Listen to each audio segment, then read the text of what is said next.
Madara Uchiha is one of anime's GOATs, and I'm pretty sure that's undebated. But with that being said, I wondered what would happen if Izuku had all of the abilities that Madara has in the world of MHA.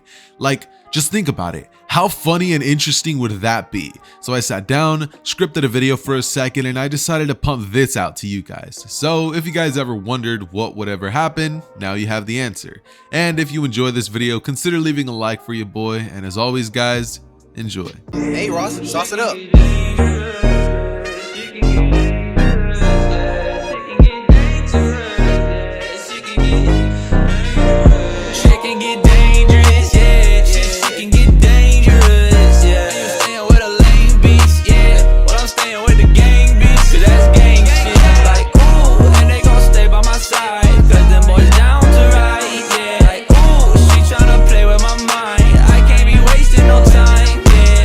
Alright. So the way that we're basically going to be starting this what if is essentially Izuku's going to be born with a Sharingan. Why? Because of his past trauma, the last life that he lived. He's pretty much going to, in his first moments of being a baby, have just a flash of all of that hit him all at once. And because he's a baby, he's obviously not going to remember most of it, but he is going to be like just seeing those visions and flashes in his dreams every now and then, right? But obviously, Izuku's going to be born with his Sharingan activating upon instant and blood just spurting from his eyes. Not like crazy, but obviously like little drops of blood just coming out. When his parents see this, they immediately rush Izuku to the, to the medical people, and they go in to check on him, and they're like, "Oh, he'll be fine. It's probably just his quirk being activated. Look at his eyes. They're strange. They have a strange pattern.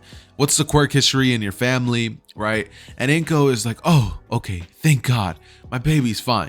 Right? And so obviously after this, Hisashi and Inko go on to raise Izuku, with him being raised pretty much like he would be in the original. He's not going to be all proud and like have that same Madara Uchiha personality, but he is going to be growing up being shy and not really working on his powers too much till he meets an exceptional kid by the name of Katsuki Bakugo. When they would grow up, Bakugo and Izuku would be like this power duo. They would be so powerful. And Bakugo himself would know that Izuku is far more powerful than he lets on, but he just doesn't exactly display it or act as if he is stronger than everybody else. This would lead Bakugo to want to kind of be a little bit more like Izuku and think that maybe he doesn't have to be as arrogant as usual, but it wouldn't help to, just let out a little bit of his emotions every now and then, right? And basically Bakugo would be almost like he would be in canon, except Izuku would keep him from bullying kids that often, and Deku and himself would train, and they push each other to harder levels. Izuku would end up kind of mastering the 1 to 2 to 3 stage Tomoe of the Sharingan, leading him to be, pretty happy with his powers and learning a ton of fire style nature jutsus, with water walking and tree walking all being obvious, additives to this, and Deku just kind of growing up and learning more and more about his power. As time would go on, it would become fairly apparent that Deku and Bakugo have this space between them, and Bakugo would always try to fight with Deku, but Deku would never go all out. It would almost be as if he would always try to let Bakugo win to make sure that he doesn't feel as if he's inferior to him. And Bakugo would always know this. He would always scream at Deku about it and be like, "Deku, you can't play like this. This is not the rules. You gotta go harder than this. We're training, Deku. If I get hurt, I get hurt, but it is what it is. But I need you to try harder than you are now, Izuku.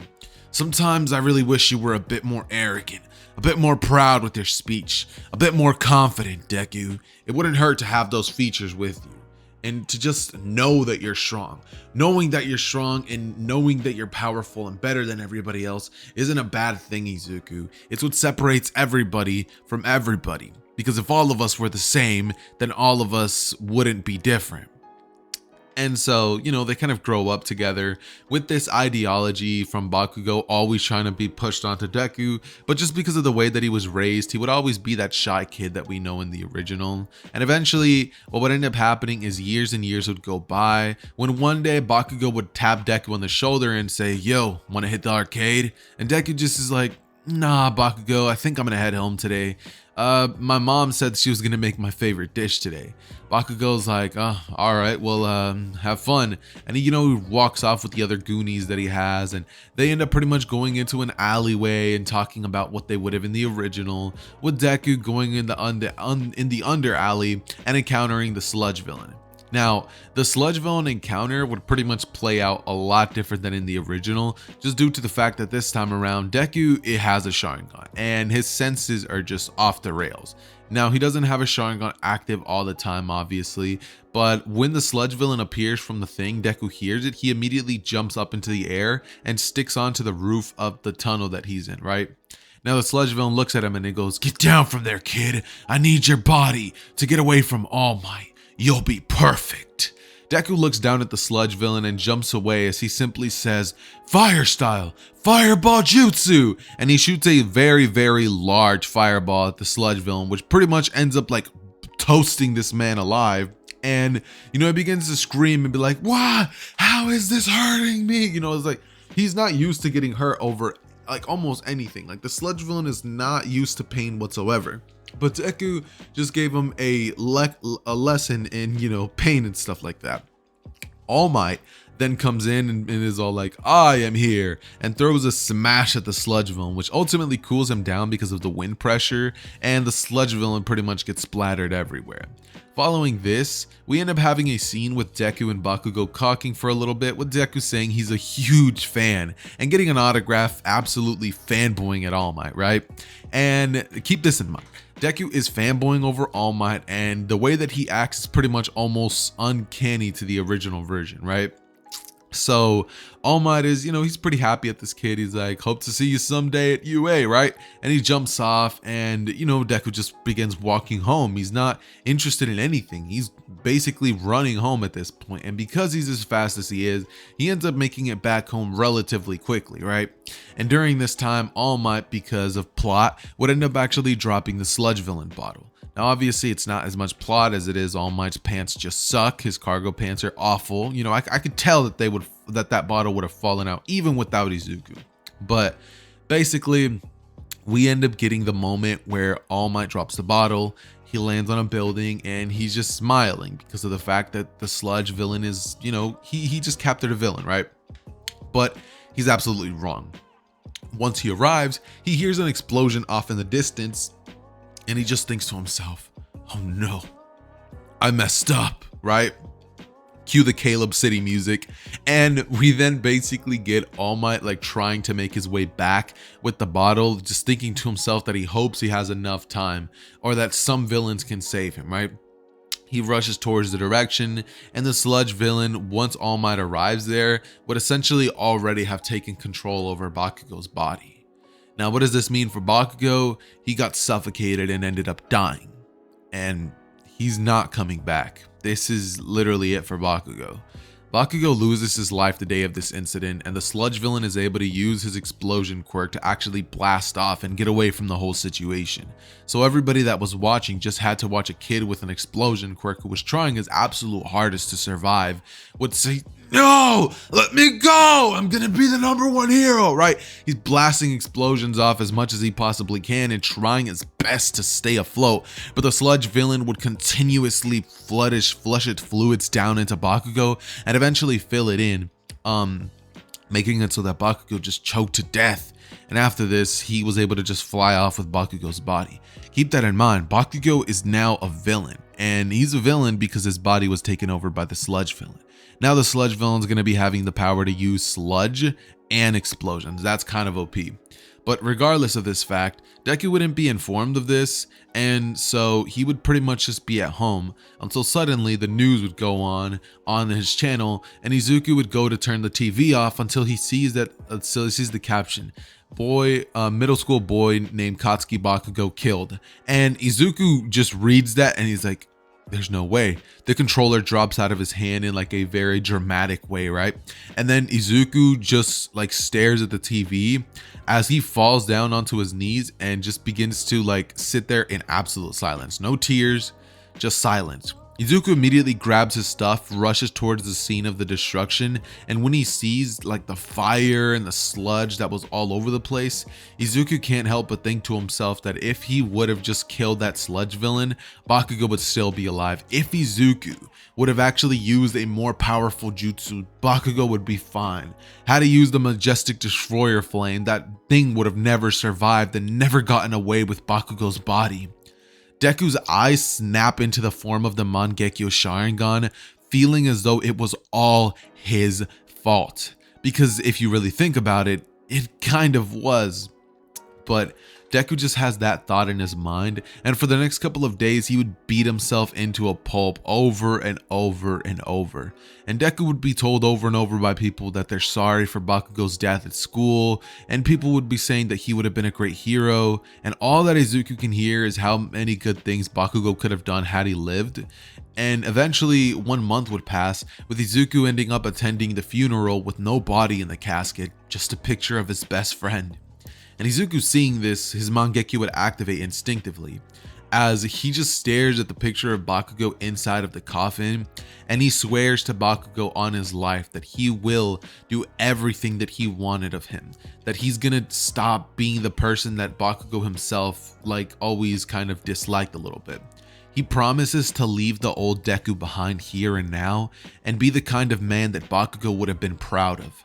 He'll accomplish his dream and more, and he swears on everything that he'll bring that sludge villain to justice. He'll kill it. He's not sure if he's gonna go through with it when the day comes, but for Bakugo, he at least promises that he'll bring him into the jail at the very least. And so, for the next 10 months, Deku would train from 6 a.m. to 12 at night, and would get insanely OP, mastering all chakra natures and learning OP jutsus he never knew that he would have ever had this experience never happened. He finally has the motivation to increase styles that he already had active access to him, which are fire style jutsus. He then went on to learn water styles, wind style, earth style, and lightning style jutsus alike. And he did this by simply just thinking of this, like, it was almost as if like you've done something before. It's like muscle memory.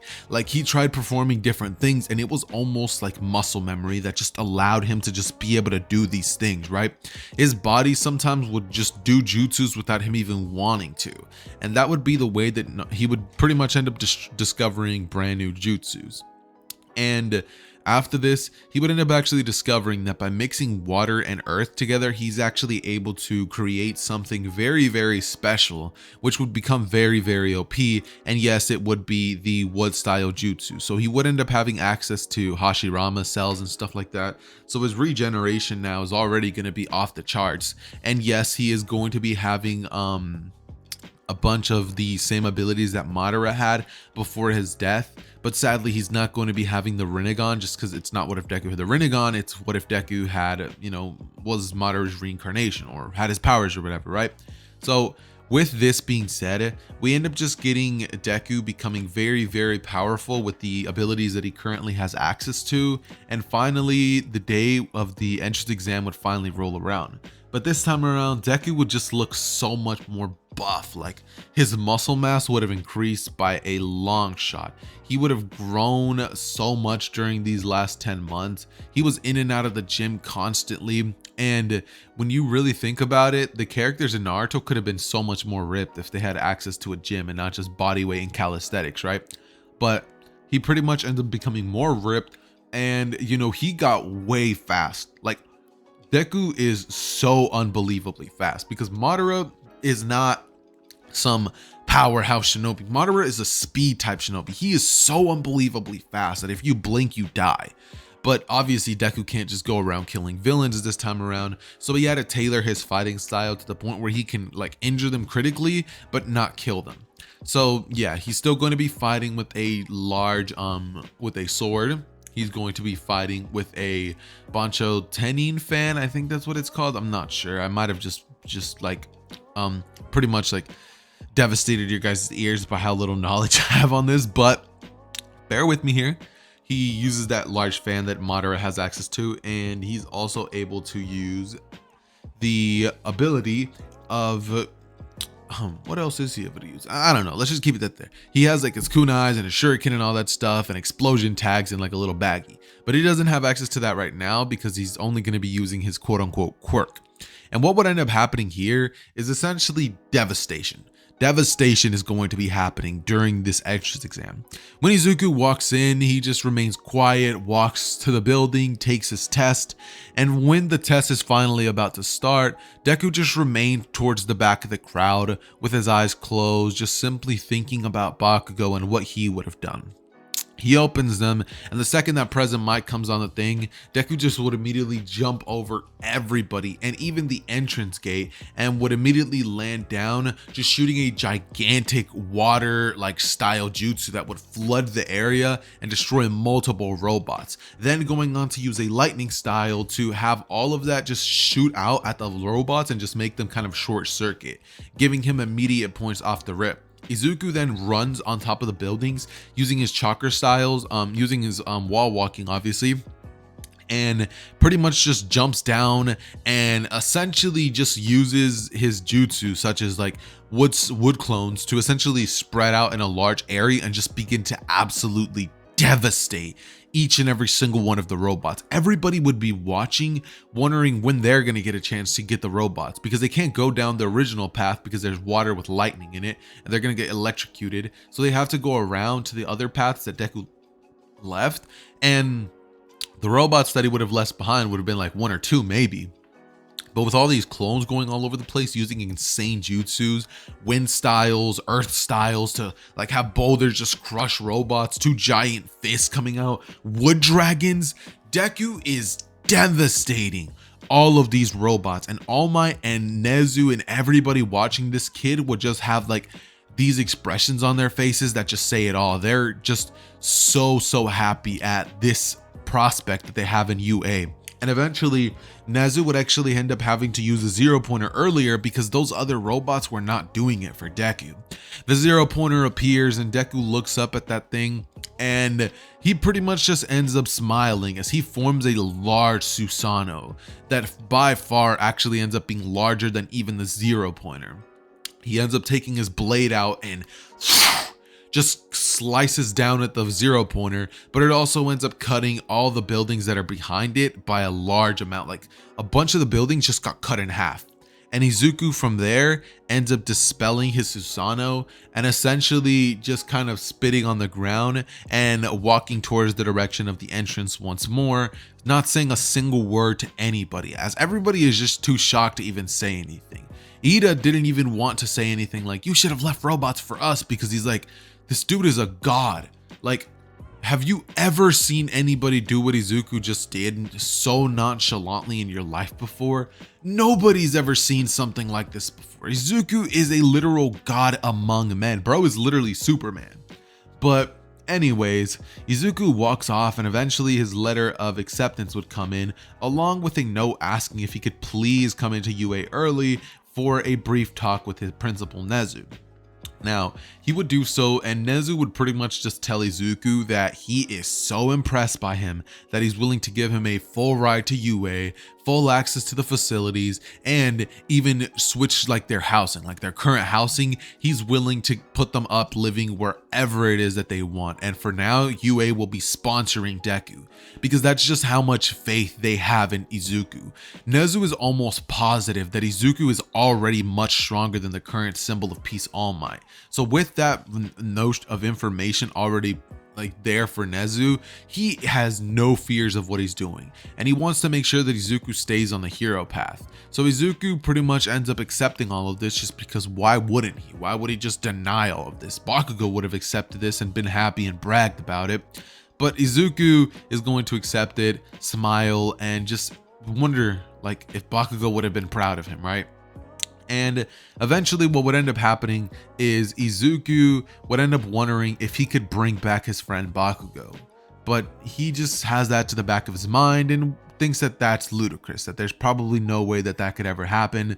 So he puts that to the back of his mind and just decides to continue doing what he does, which is train his absolute hardest, eat, sleep, and basically wake up for his first day at UA, which would be the day of the quirk apprehension test. Now Aizawa would conduct this just like he would in the original. Izuku would walk into the classroom as one of the last people there, and people would immediately just remain silent, beginning to whisper about how he's the kid that made the robot portion of the exam have to be held off just because of how many robots he ended up destroying, that the section that he was in didn't even have a chance to fight any robots off, and he destroyed all of the robots that they had for that entire year. So they're currently trying to fix them and rebuild new ones, and Izuku just sits down, not saying a word, and Uraraka walks in, and her being like more of the outgoing person is just like, hey, you're that kid. I saw you during the test. You were amazing. She begins to pretty much fangirl at him, and he's like, yeah, I did my best. And from here, Aizawa wakes up and he's like, class, settle down, settle down. From here, he ends up telling them all to go outside and change into those. Immediately, Deku, without asking any questions, just gets up and walks over, with Aizawa saying that they should be more like him. And Deku, he gets his outfit on and he meets Aizawa outside for this portion of the test, right? And Aizawa throws the ball at Izuku and he's like, throw this, kid. And Deku doesn't even have to think twice about what he's gonna do. He immediately goes all out with a Susanoo state and just lunges that ball straight into outer space. Like, that thing is gone. He ends up getting infinity, and everybody in the class is just too dumbfounded to even be like, awesome. Like, they're too shocked. This kid is so unbelievably powerful. It's not okay. It's broken.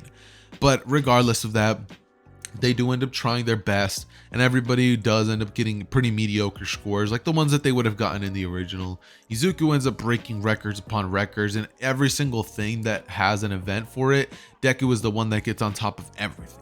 The 50-meter dash, the push-ups, the sit-ups, the little long jump. He does everything and clears the previous scores by miles.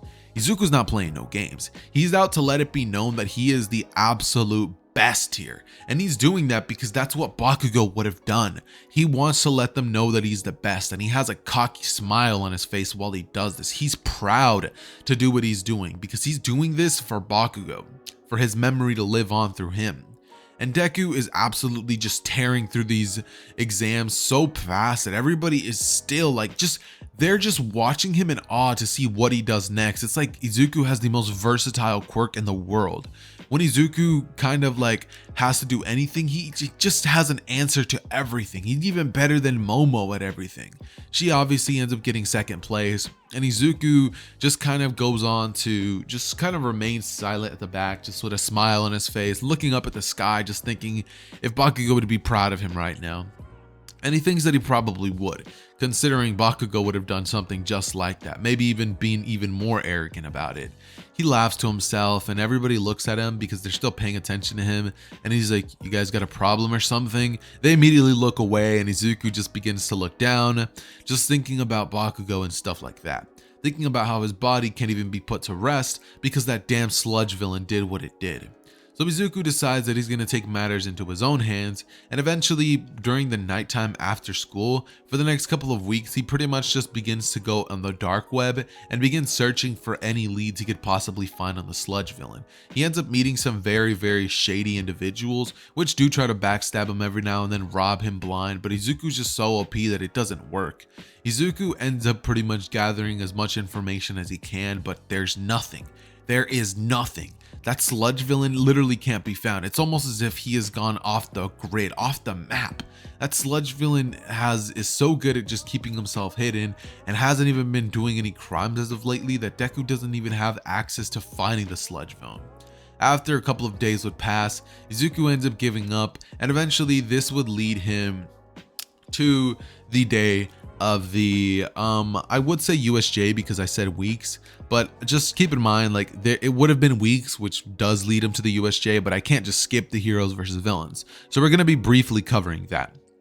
Anyways though, the Heroes vs Villains Day would pretty much go much like it would in canon, with the only small change to this event being the fact that Deku doesn't react overly excited to All Might, and that actually ends up catching him off guard, because it almost seems like the personality that Izuku had once before when he met him did a complete 180, and when it comes to whoever Izuku fought, just know guys, they got absolutely destroyed.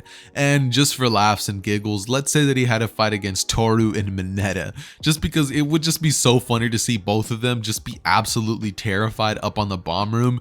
And immediately the second that Izuku goes up there, they both just are like, we give up. And Izuku looks towards the direction of Toru and says, hey, all I'm gonna say is I can see you with my eyes. And Toru, because she's like literally naked right there, like just with gloves on, she begins to screech and she's like, she tries to slap Deku, but he grabs her hand and he's like, hey, I told you nicely. That doesn't mean I'm a creep. And he then, like lets her hand go, touches the bomb slowly, and that was that for that event.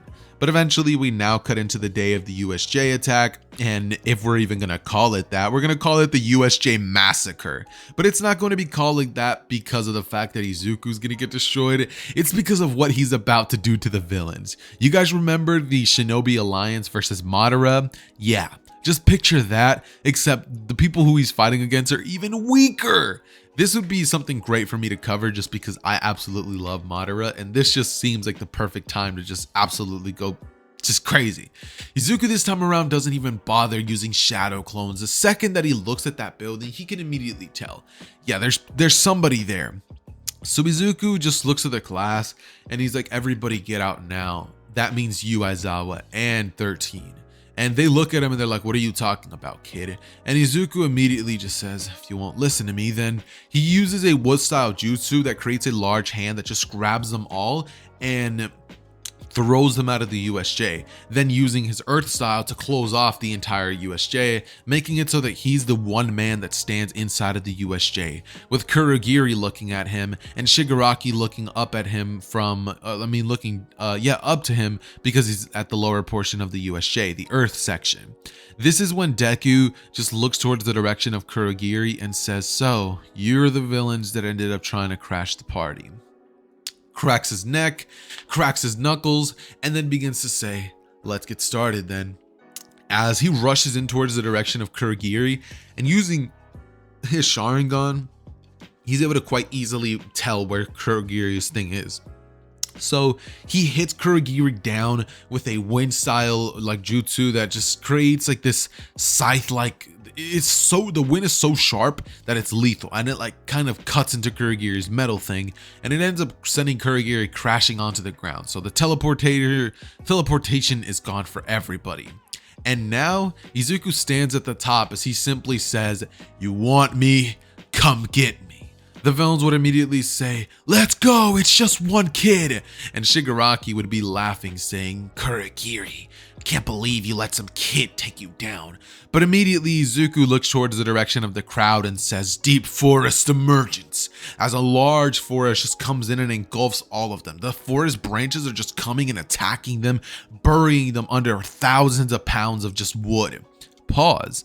But Izuku, after taking out a large portion, would jump down as he would use taijutsu and his sword to absolutely decimate everybody. They're trying to fight him, they're trying their absolute best, but it's just a horrifying scene for the villains as Shigaraki is just getting terrified, and he eventually is like, Nomu, kill that brat, kill him now. And the Nomu lunges at Deku's direction, but Deku stands there and he's able to dodge instantly out of the Nomu's range of attack before then kicking himself off of the Nomu and using a lightning catastrophic jutsu. I just made up a name, but basically what this jutsu does is it creates a large amount of lightning that just shoots at one direction, and it just like continues shocking over and over and over. And that's what it's doing to the Nomu. But the Nomu has like shock absorption, and obviously it has its ability of regeneration. So it just just pushes this off, and Izuku's like, it seems as though you're not even alive.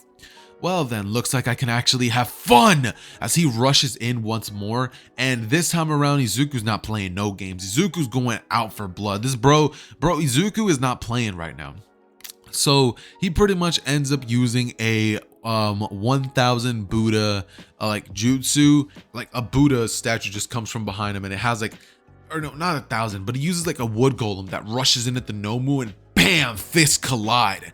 The Nomu surprisingly was able to keep up with a very, very weak wood golem that wasn't even trying that hard, but Izuku then just says crush him, as 2 extra arms come out from the side of his body and just crush the Nomu. It splats him like a mosquito under those fly swatters, right? That's how bad it was for the Nomu.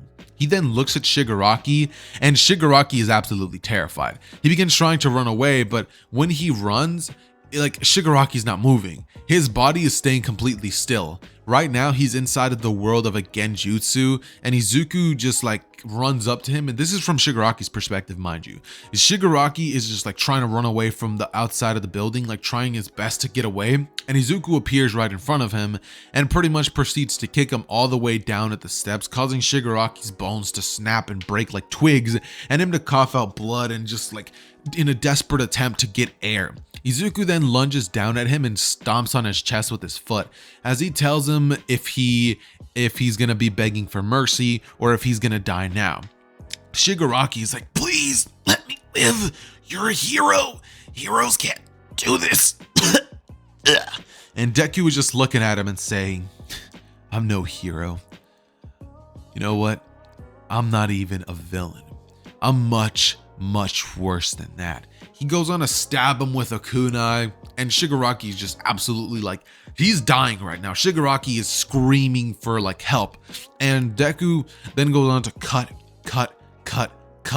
at Shigaraki and just like make Shigaraki terrified. He eventually ends up killing him, but Shigaraki wakes up again and rushes right back towards the entrance or the exit of the USJ, and Izuku this time around comes in with a like gigantic wood dragon, and it crushes him and kills him. He comes back again, and Izuku kills him in so many different ways that Shigaraki is pretty much traumatized like a vegetable.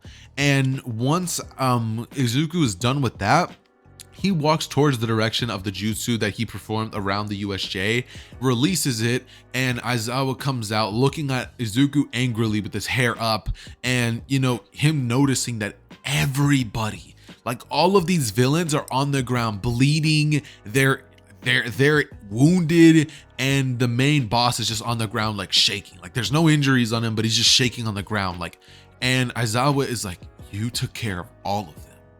It wasn't even 5 minutes, kid. And Izuku says, I know. They were very easy to handle. They were weak. And from here, Aizawa is like, kids, you guys are dismissed. Go home. From here, the authorities arrive and they all give their little points of everything that just happened, with Izuku explaining that he's not sure about what happened to him. I think he just got scared of seeing all of these villains fall so fast that he was so scared he just fell. And they believe it, they buy it. They have no idea that he even has genjutsu, and they take Shigaraki and put him in a mental hospital, not even Tartarus. But the rest of the villains, yeah, they're on a one-way trip straight to Tartarus. They're dunzos, they're done for. But as of this moment, Izuku just begins walking home, and he sees a billboard. And the billboard just reads, Fandom Shop by Xehther. And yes, guys, it's the time. It's that time of the video.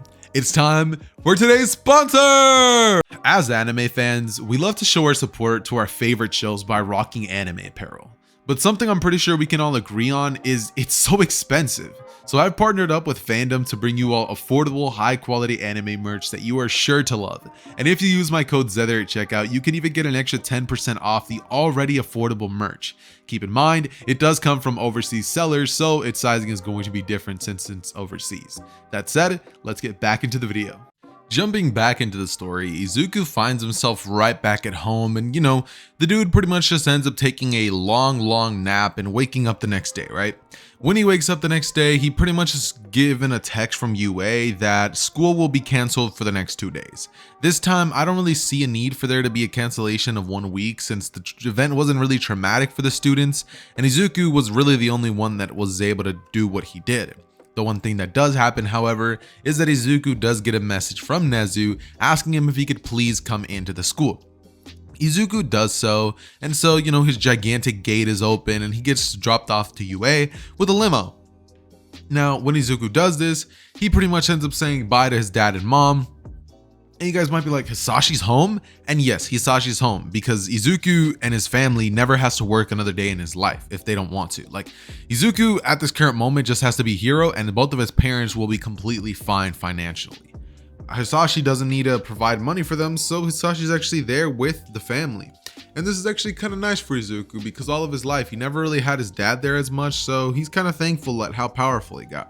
He thinks to himself that he probably could have done this much sooner if he wasn't so lazy with his power and wasn't thinking that maybe he should give others a chance. He should have been this person that he is so long ago. Izuku's starting to like the way that he is. This new persona of him, that old Izuku should have died a long time ago. And so he ends up walking into the building. Nezu opens the door and he's like, "Ah, Izuku, would you like some tea?" Izuku's like, "No thanks, Nezu." From here he goes, "So what am I here to discuss?" And All Might pretty much ends up standing there as he ends up pretty much telling Izuku that, you know, he's only there because they have a couple of questions for him. And Izuku goes, "Hey All Might, how you doing?" And All Might's like, I'm doing amazing, young Midoriya." And from here, Nezu pretty much just goes on to ask Izuku what exactly happened in the sports festival. In the USJ attack. And Izuku just looks at Nezu and he's like, "Oh right, the sports festival. Well, I took care of all the villains. I used a multitude of my quirks to pretty much end up taking them all out individually. And after I did so, I ended up destroying this gigantic Nomu looking thing. I splattered it." And Nezu goes on to ask, "Yes, we noticed when we were cleaning up the scene that it seemed as if there was one death." And Izuku's like, "Oh, I wouldn't worry about it. It was not human. It was not alive. It was a modified project that was based off of a human corpse. So I didn't technically kill anybody." And Nezu and All Might just kind of have a sigh of relief thinking, thank God.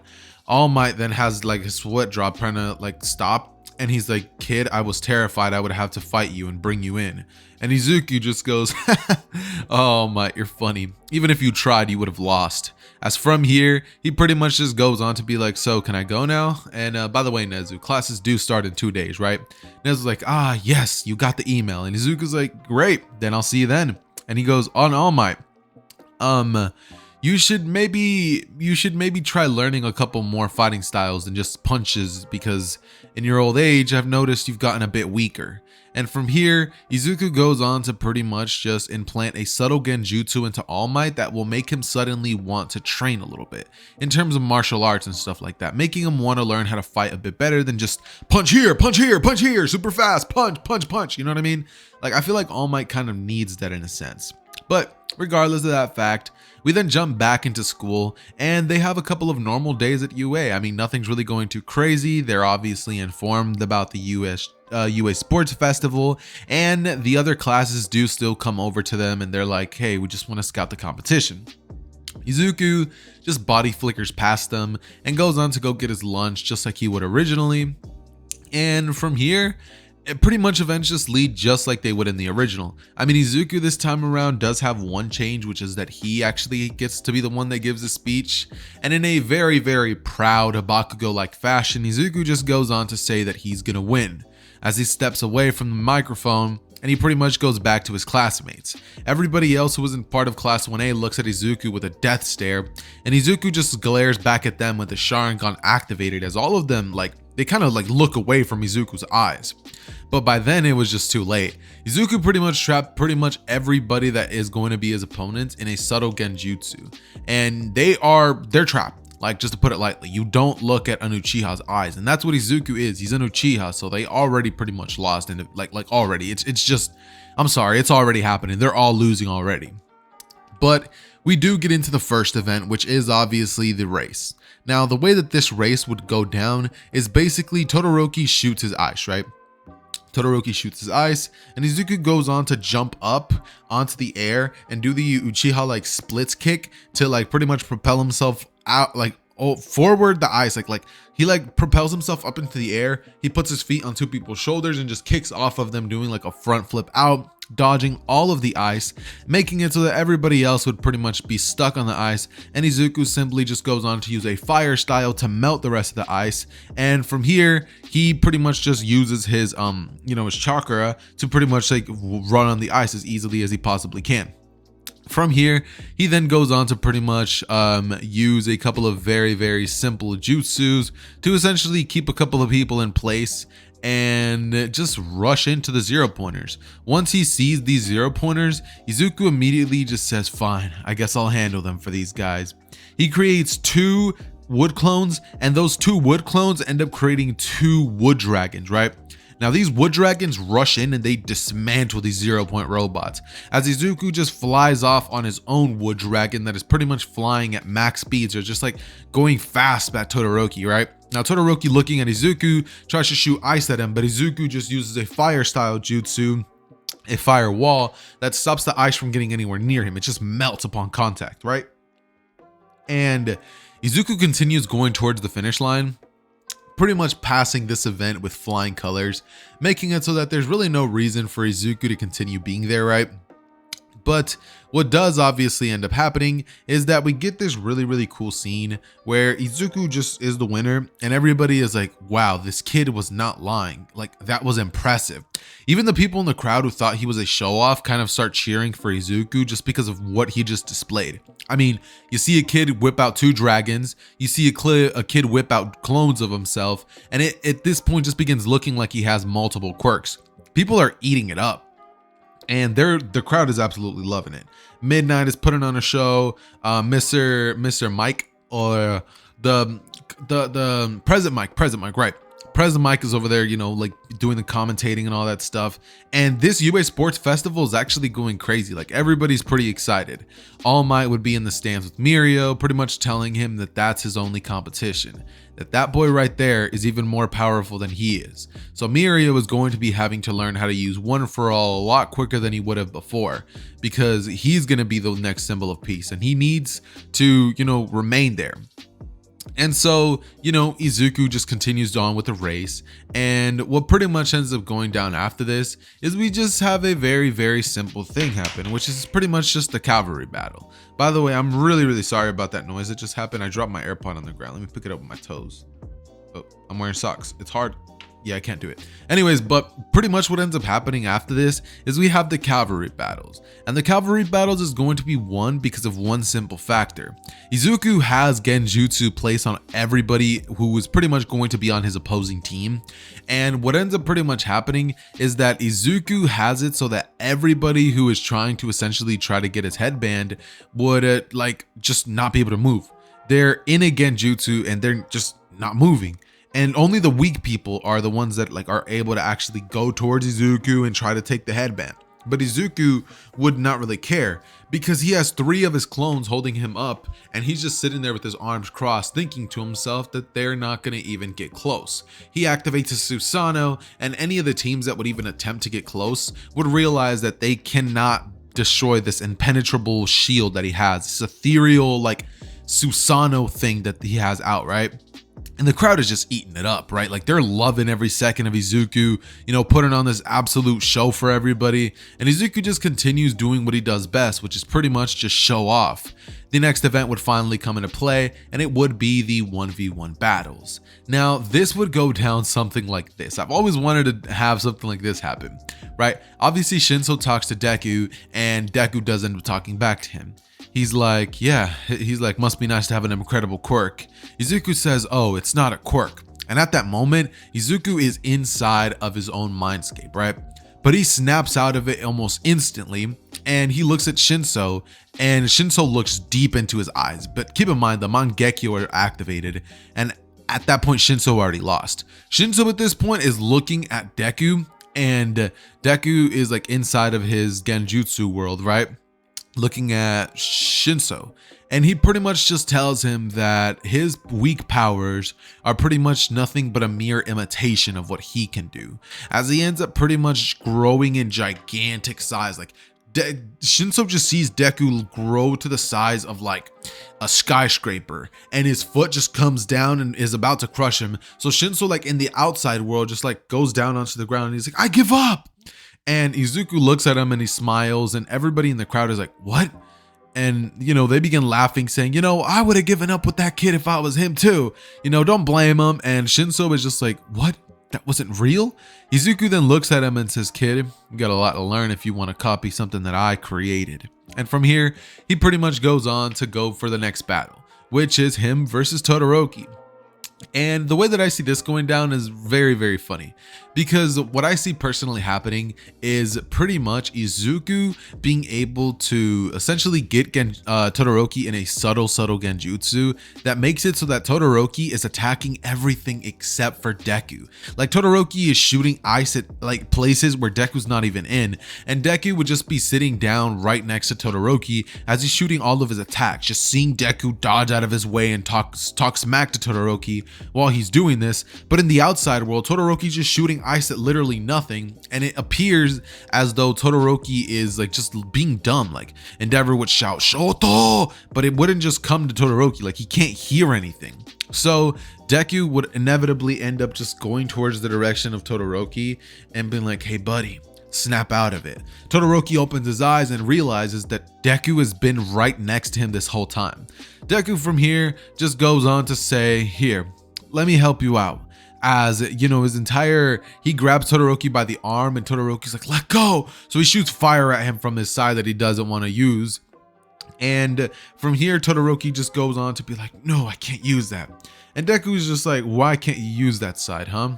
And from here, Todoroki goes on to be like, you wouldn't understand. And Deku then goes, but I can, as his eyes, like they have the sound effect of the Uchiha like genjutsu, and right, like it activates, and Deku is inside of Todoroki's like mind. He seeks through some of his memories, and he ends up finding out about Todoroki's past. And after this, he's like, interesting. So you didn't have a good upbringing, but you had a powerful quirk, and you had all the tools to become a great hero. If it wasn't for the fact that you were so stuck up on your mom, get over it, kid. The world is tough, it's an unfair place, and you can't cry about a quirk that you have. You have great power, use it. As he just pretty much knocks Todoroki out in the real world, and from here, he goes on to have his final battle, which is pretty much going to be up against Fumikage. But this battle is kind of pretty like pointless to talk about, just because Dark Shadow is already weakened just due to the fact that it is daytime. Not only that, but Deku has a plethora of fire style jutsus that could honestly burn Tokiyami to a crisp. Not only that, but I mean, if Tokiyami's Dark Shadow doesn't defend, then Dark Shadow will like Tokiyami will literally get burnt. So it's kind of like a little bit of a lose-lose situation where he kind of just understands that he's gonna lose, so he just quits. He literally just quits. There's no reason for Tokiyami to even try this, and it's like he might as well just give up. And that's what he does. He just gives up, and Izuku's given first, he's given second, and whoever he defeated last, which wasn't Bakugo because he's dead, would pretty much just be in third place. It wouldn't be Todoroki because in the original, Deku lost to Todoroki and he didn't get third place, which I thought he would have, but you know, it is what it is. But regardless of that fact, we end up jumping into the next battles, or not next battles, but the medal portion, and Izuku is obviously handsomely rewarded for winning the sports festival with a really dope medal.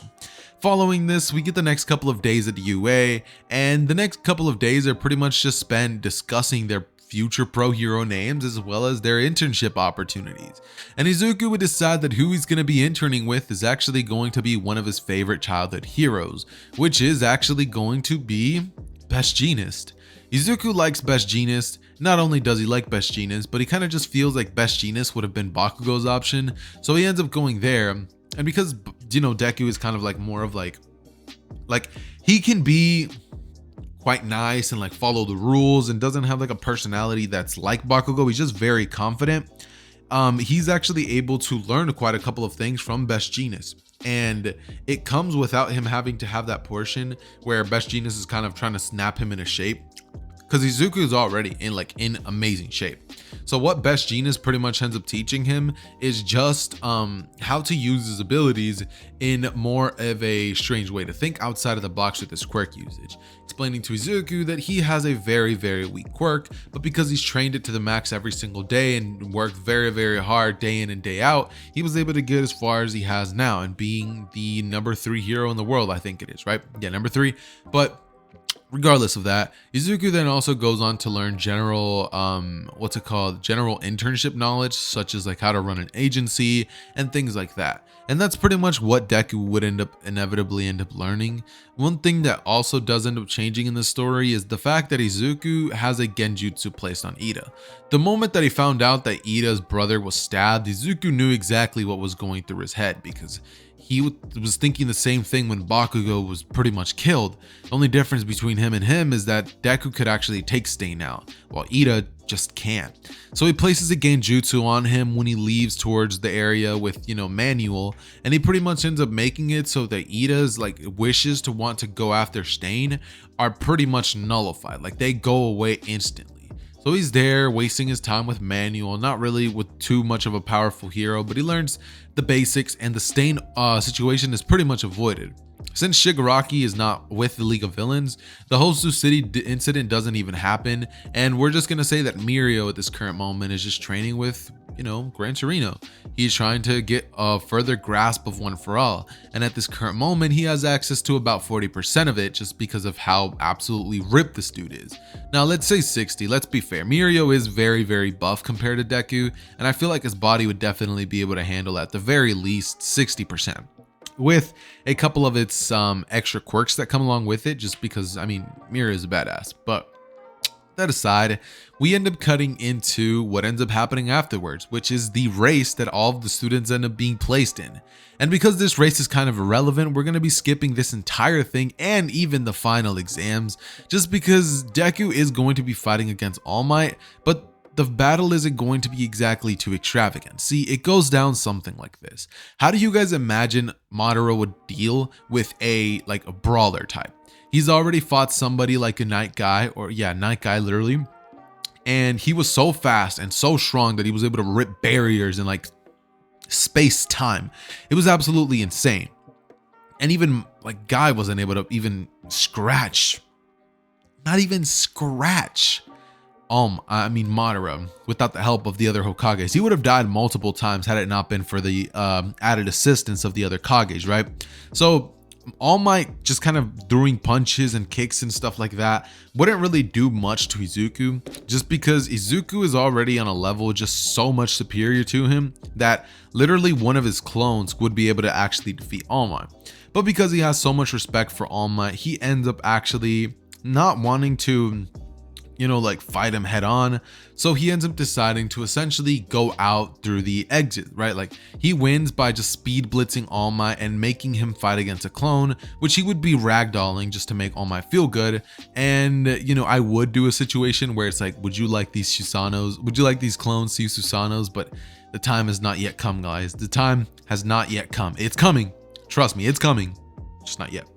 But anyways, what ends up happening during this little period of time is very, very simple. And it is literally just what I just ended up covering, which is just, he ends up having a good time. He walks out of there, and eventually they have the mall that happens in the original. Except this time around, with no Shigaraki, since his mind is pretty much donezo's, he's able to have a great day. And because Araraka in the original would have stayed behind, I feel like she would do so in this timeline as well. Except I don't think Izuku this time around would actually have much of a liking towards her. I honestly would rather him get with Momo just because they both have black hair. And I just, in this timeline obviously, just because, you kind of want to keep those Uchiha hair black, right? I just don't want to see an Uchiha with white hair or brown hair. I just don't want to. But regardless of that said fact, we jump into, the forest training camp. And before you guys are like, oh yeah, the Vanguard Action Squad, we're going to see Muscular versus Deku. No. No. Shigaraki's he's mentally checked out. So he wasn't even there to even want to do the Vanguard Action Squad. Not to mention Bakugo doesn't act the way that he does. So the Vanguard Action Squad has no real reason to attack the heroes due to the fact that they're already aware that Izuku's much more powerful than, All Might. So they're trying to create even more powerful no moves. That whole squad doesn't even end up attacking them this day. So All Might doesn't lose his One for All powers, and none of that situation ends up happening. So we pretty much just save ourselves an entire arc. And because of this, UA actually finally gets to have just a chill arc. They all have fun, they all train together, they're very tired. Izuku uses his shadow clones to pretty much help train all the other students, and it's just a great time. Izuku also helps Koda get over himself, and during this time it's more of like a filler. It feels like filler if this was animated, but that is what it is. And afterwards we do this, we jump into the part of the story where they all have to get their license, their provisional license arc. But because of the fact that Deku is way more OP than in the original, and I don't see him really affecting all of the other students, I'm just going to be saying that Izuku just kind of is, how do I put this? He's just going to get past this, and I don't really think that the provisional hero license exam is too prominent in the story. I mean, there's no stakes here, so I don't like to cover it most of the time. So we're going to be doing that here as well, and just kind of skipping this, jumping over to the Overhaul arc, where Izuku is going to ultimately meet the big three. This is where we're finally going to be getting one of the last final battles that's actually going to be really awesome for everybody involved to watch, which is pretty much just going to be All Might, not All Might, but Mirio versus Deku. But how do we get to that point? Let me explain. Just like in the original, Nejire, Sun Eater, and Mirio would walk into the clash, right? And when they do so, they all have their own personalities flare out. But the one that has his personality flare out the most is obviously going to be Mirio. And guys, quick thing, I'm sorry for my chair making all these noises. I just moved a little bit. But, Mirio is the one who actually goes towards Izuku and he's like, hey, I've been hearing a lot about you. I saw your performance at the sports festival. I'd love to have a little fight with you. And Izuku looks at Mirio and he's like, you can fight me if you can beat all the rest of the class 1A by yourself. And Mirio looks at him and he's like, all right. And from here, he ends up having to essentially challenge all of UA, including Todoroki, and he beats them down to a pulp. It's not even a joke, bro. This dude uses 5% one for all, and all of the punches that he delivered in canon are just gonna be increased by just that much more. So they get even more hurt than in the original. And now Mirio is psyched. Mirio is pumped up. He's getting ready to fight Izuku, but Izuku just says, not here. We gotta go to somewhere a little bit more plain. So he ends up pretty much telling Mirio that for them to fight, they're going to be having to go somewhere where nobody can actually get hurt. And so he ends up like pretty much just asking Nezu if they have an area like that. And they do. They have a spot where actually there is nothing there. And so we pretty much end up just getting this moment where everybody's just like, all right, then dope. And Izuku just tells everybody, all right, look, you guys can watch, but you guys have to be miles away. And they're like, what? Miles? He's like, yeah, use drones if you guys want to use this battle because I'm not holding back. And Mirio smiles at hearing that. He's like, all right, I guess I won't either. And off rip, the battle just begins with Mirio using 60% full cowling, actually pushing himself to 65, blitzing in at Deku's direction, with Deku actually having to dodge and smile, and a smile would creep on his face.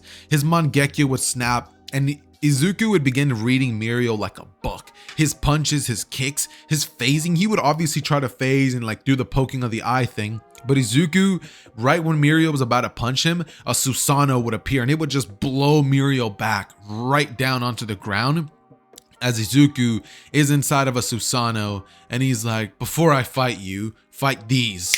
As 5 shadow clones appear behind him and they go to look at Mirio and he then goes, would you like these clones to use Susanoo or not? And Mirio was like, what? As all of them just 5 Susanoos appear in front of Mirio. And this dude is like, there's no way. From here, he goes on to pretty much phase through the sword slashes that they would go towards Mirio, and they would pretty much tear apart mountains. Like, this battle happened after like 5 hours. They had to drive to a desolate location miles away, and the whole class was flown out and they're watching via drones, right? And Deku is fighting against Mirio, and both of them are just doing their absolute best. Like, they're going all out, and Izuku is watching Mirio, studying his movements quite well, watching his fighting style. He's using float, he's using black whip to get any of the edges that he possibly can. He's using Fa Jin to actually upgrade his power. He's using the gear system, the danger sense. He's using everything that Deku has in the manga to try his absolute best to keep up. But these clones would prove too much for Mirio, but ultimately Deku would decide that maybe he should fight him himself with nothing but his actual chakra attacks. So he dispels the wood clones and they fall into the earth and create trees, right? And Mirio looks at Izuku, and Izuku steps out of the Susanoo, and then he pretty much begins fighting against Mirio hand-to-hand combat, actually being able to keep up with Mirio's strength just due to the finesse and the points of impact that Izuku's able to actually hit. He was able to somewhat keep up with Madara, and as much as I would love to say Mirio's on that level, he's simply not. But he is able to, do quite a lot. Like, he's very, very, very powerful, and he is putting up a massive fight. But regardless of that fact, Izuku is just on a whole nother level. And he's able to keep up with Mirio. Hand-to-hand combat's looking good. Eventually, Izuku kicks Mirio right in the chest, sending him flying back. And then proceeds to essentially use his Mangekyo ability to essentially have him see something that Mirio was not expecting. Actually, nah, I don't want him to just see, I want him to live it. Izuku from here goes on to summon a meteor from the sky. He stops, he puts his hand out as a stop to Mirio, and Mirio looks at him, and Izuku points up, right? Mirio looks up and sees a meteor coming down from the sky. Mirio sees this and his eyes just go wide. The entire class is like, what? Did he just... And, everybody is just absolutely shocked. They're like, no way this kid summoned a meteor, bro. This dude summoned a meteor. And Izuku is just watching Mirio as, he's using all of his strength to stop this meteor. He's going all out and he stops it. And then Izuku points back up and he's like, all right, you stopped one meteor. Mirio has a smirk on his face. He's like, you got more? And Izuku's like, how are you going to stop the second one? And Mirio he can hear the second meteor falling. And, Mirio is terrified. He's like, there's no way. This dude is a god. But from here, Izuku body flickers in, grabs Mirio and saves him. As both meteors just get sent crashing down, and they just created a landmark now. Now there's just two meteors in the sky, right? But Izuku just decides that he's not gonna just leave the world with that. So he snaps into his Susanoo state and just cuts the meteors up into small pieces, and they crash on the ground, forming so much rubble. And he eventually then ends up using a earth style to essentially cover the land and make it flat again, and then uses his wood style to create a forest using the deep forest emergence jutsu. From here, he then looks at Mirio and tells him that that's the best battle he has ever had. And from here, Mirio smiles and says, dude, you're amazing. From here, he goes on to take the internship opportunity with Mirio, and the rest of the class goes on the same internships that they would in the original. And Izuku during this intern processing would immediately be accepted by Night Eye, because he's even more powerful than Mirio, and there's just no reason not to accept him. They eventually do end up running into Tsunade, but just due to the nature of how everything is fixing itself and Izuku not being dumb, he's able to simply snap Overhaul into a Genjutsu. And, because he knows because he just sees a little girl that's all bandaged up, he is mad. So he does the same thing that he did to Shigaraki to Overhaul, and the dude is a vegetable as well. From here, Izuku finally is forced to pretty much tell people what really happens when this happens. And he tells them that he puts them under an illusion so powerful that their body actually believes that it's real. Izuku simply tells them that he pretty much kills them hundreds and hundreds of times inside of a world, and that's how they die. And they would just be shocked. They're like, kid, you can't do that. But Izuku says that because of the nature of how these villains are and act, they deserve it. So he doesn't feel any shame for what he did. And if they want to try to say something to him, they can try, but it's not going to do nothing. As he activates his Mangekyo and he's like, do you wish to challenge my wishes? And from here, everybody's like, nope. You know what, bro? You got that. You got that, big dog. Like, I'm gonna let you slide for this one time. Don't do it that often. And Izuku's like, all right. And from here, the story pretty much just ends. That pretty much wraps up the entirety of what if Madara was an MHA, or, what if Deku was Madara's reincarnation. If you guys enjoyed this story at any point in time, please consider leaving a like, as it helps the video do so much better in the algorithm. And leave a comment down below, seeing as for the first 10 hours, I will be liking and responding to any of your guys' comments. That said, if you guys enjoyed today's video, wait, I already said that. That said, it has been your boy Xehther, and I am out. Peace.